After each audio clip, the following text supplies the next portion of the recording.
ಭಾರತ ಪ್ರವಾಸದಲ್ಲಿರುವ ಮೊಯಿಜು ಪ್ರಧಾನಿ ಮೋದಿ ದ್ವಿಪಕ್ಷೀಯ ಸಭೆ ನಡೆಸಿದ್ರು. ಬಳಿಕ ಮಾತನಾಡಿ ಈ ಕಾರ್ಯಕ್ರಮಗಳು ಭವಿಷ್ಯದ ಹೊಸ ಮಾರ್ಗವನ್ನ ರೂಪಿಸಲಿದೆ ಅಂತ ಹೇಳಿದ್ರು. ಮಾಲ್ಡೀವ್ಸ್ನ ಹನಿಮೋದು ಅಂತಾರಾಷ್ಟ್ರೀಯ ವಿಮಾನ ನಿಲ್ದಾಣದಲ್ಲಿ ನಿರ್ಮಾಣ ಮಾಡಲಾಗಿರುವ ರನ್ವೇಗೆ ಉಭಯ ದೇಶದ ನಾಯಕರು ಜಂಟಿಯಾಗಿ ಈ ಕಾರ್ಯಕ್ರಮ ಉದ್ಘಾಟನೆ ಮಾಡಿದ್ರು. ಜೊತೆಗೆ ಮಾಲ್ಡೀವ್ಸ್ನಲ್ಲಿ ರೂಪೇ ಪಾವತಿ ಸೇವೆ ಕಾರ್ಡ್ ಬಳಕೆಯ ವರ್ಗಾವಣೆಗೆ ವೆಬ್ ಲಿಂಕ್ ಮೂಲಕ ಚಾಲನೆ ನೀಡಿದ್ರು.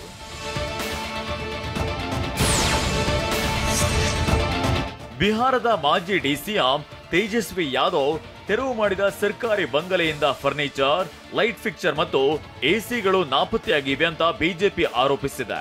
ಬಿಹಾರ ಬಿಜೆಪಿಯ ಮಾಧ್ಯಮ ಉಸ್ತುವಾರಿ ಡ್ಯಾನಿಶ್ ಇಕ್ಬಾಲ್ ಯಾದವ್ ಮೇಲೆ ವಾಗ್ದಾಳಿ ನಡೆಸಿ ಅವರು ಹೋದ ನಂತರ ಪೀಠೋಪಕರಣಗಳು, ಎಸಿ, ದೀಪಗಳು ಮತ್ತು ಬ್ಯಾಡ್ಮಿಂಟನ್ ಕೋರ್ಟ್ ಮ್ಯಾಟ್ ಸೇರಿದಂತೆ ವಿವಿಧ ವಸ್ತುಗಳು ಮನೆಯಿಂದ ಕಾಣೆಯಾಗಿದೆ ಅಂತ ಹೇಳಿದ್ದಾರೆ.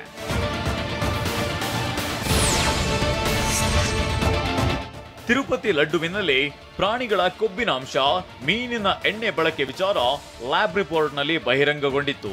ಈಗ ಮತ್ತೊಂದು ಹಿಂದೂಗಳ ಧಾರ್ಮಿಕ ಶ್ರದ್ಧಾ ಕೇಂದ್ರ ಕೇರಳದ ಶಬರಿಮಲೆ ಅಯ್ಯಪ್ಪನ ಪ್ರಸಾದ ಕೂಡ ವಿವಾದಕ್ಕೆ ಕಾರಣವಾಗಿದೆ. ಪಾಯಸ ಪ್ರಸಾದದಲ್ಲಿ ಹೆಚ್ಚಿನ ಪ್ರಮಾಣದಲ್ಲಿ ಕೀಟನಾಶಕ ಮಿಶ್ರಣಗೊಂಡಿದೆ ಅನ್ನೋದು ಬೆಳಕಿಗೆ ಬಂದಿದೆ. ಇದನ್ನ ಭಕ್ತರಿಗೆ ನೀಡದೆ ವಿಲೇವಾರಿ ಮಾಡಲು ದೇವಾಲಯದ ಆಡಳಿತ ಮಂಡಳಿ ನಿರ್ಧರಿಸಿದೆ. 5.5 ಕೋಟಿ ಮೌಲ್ಯದ 6.65 ಲಕ್ಷ ಕಂಟೈನರ್ ಸ್ಟಾಕ್ ಇರಿಸಲಾಗಿದೆ.